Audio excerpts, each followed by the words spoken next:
नमस्कार दोस्तों, स्वागत है आपका हमारे चैनल पर। आज मैं आपको कार्तिक मास अध्याय 30 की कथा सुनाऊंगी। आप कथा को पूरा सुने और ध्यान से सुने। भगवान आप सबकी मनोकामना पूर्ण करें। अगर आपको कथा अच्छी लगे तो हमारे वीडियो को लाइक करें, कमेंट करें। तो आइए कथा सुनते हैं। कार्तिक मास महात्म्य कथा अध्याय 30। कार्तिक मास की कथा। करती भव से पार। 30वां अध्याय लिखूं। हुई हरि कृपा अपार। भगवान श्री कृष्ण सत्यभामा से बोले, हे प्रिय। नारद जी के यह वचन सुनकर महाराजा पृथु बहुत आश्चर्यचकित हुए। अंत में उन्होंने नारद जी का पूजन करके उनको विदा किया। इसीलिए माघ, कार्तिक और एकादशी यह 3 व्रत मुझे अत्यधिक प्रिय है। वनस्पतियों में तुलसी, महीनों में कार्तिक, तिथियों में एकादशी और क्षेत्रों में प्रयाग मुझे बहुत प्रिय है। जो मनुष्य इंद्रियों पर विजय प्राप्त कर इनका सेवन करता है, वह मुझे यज्ञ करने वाले मनुष्य से भी अधिक प्रिय है। जो मनुष्य विधिपूर्वक इनकी सेवा करते हैं, मेरी कृपा से उन्हें समस्त पापों से छुटकारा मिल जाता है। भगवान श्री कृष्ण के वचन सुनकर सत्यभामा ने कहा, हे प्रभो, आपने बहुत ही अद्भुत बात कही है कि दूसरे के लिए पुण्य के फल से कलह की मुक्ति हो गई। यह प्रभावशाली कार्तिक मास आपको अधिक प्रिय है, जिससे पतिद्रोह का पाप केवल स्नान के पुण्य से ही नष्ट हो गया। दूसरे मनुष्य द्वारा किया हुआ पुण्य उसके देने से किस प्रकार मिल जाता है, यह आप मुझे बताने की कृपा करें। श्री कृष्ण भगवान बोले, प्रिय, जिस कर्म द्वारा बिना दिया हुआ पुण्य और पाप मिलता है, उसे ध्यानपूर्वक सुनो। सतयुग में देश, ग्राम तथा कुलों को दिया पुण्य या पाप मिलता था, किंतु कलयुग में केवल कर्ता को ही पाप तथा पुण्य का फल भोगना पड़ता है। संसर्ग न करने पर भी वह व्यवस्था की गई है, और संसर्ग से पाप व पुण्य दूसरे को मिलते हैं, उसकी व्यवस्था भी सुनो।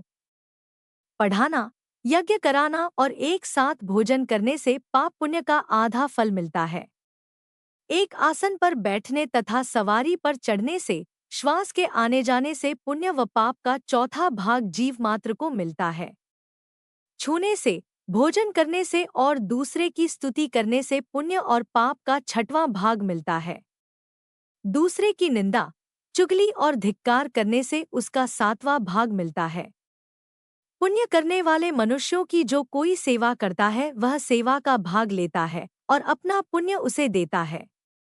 नौकर और शिष्य के अतिरिक्त जो मनुष्य दूसरे से सेवा करवाकर उसे पैसे नहीं देता, वह सेवक उसके पुण्य का भागी होता है। जो व्यक्ति पंक्ति में बैठे हुए भोजन करने वालों की पत्तल लांघता है, वह उसे, जिसकी पत्तल उसने लांघी है, अपने पुण्य का 6वां भाग देता है। स्नान तथा ध्यान आदि करते हुए मनुष्य से जो व्यक्ति बातचीत करता है या उसे छूता है, वह अपने पुण्य का 6वां भाग दे डालता है।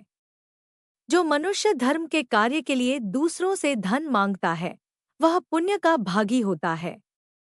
ठीक उसी प्रकार जिस प्रकार की दान करने वाला पुण्य का भागी होता है।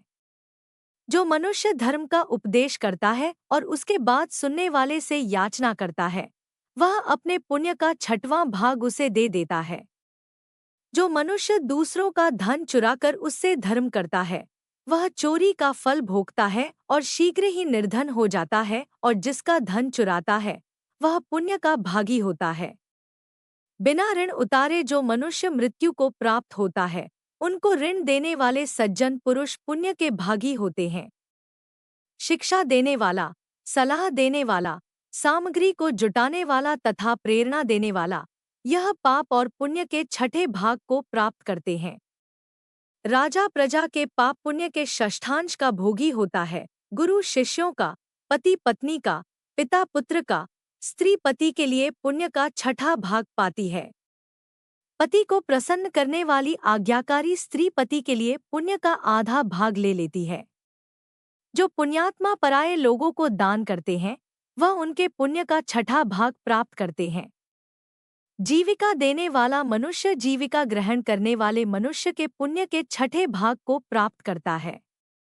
इस प्रकार दूसरों के लिए पुण्य अथवा पाप बिना दिए भी दूसरे को मिल सकते हैं, किंतु यह नियम जो कि मैंने बतलाए हैं, ये कलयुग में लागू नहीं होते। कलयुग में तो एकमात्र कर्ता को ही अपने पाप व पुण्य भोगने पड़ते हैं।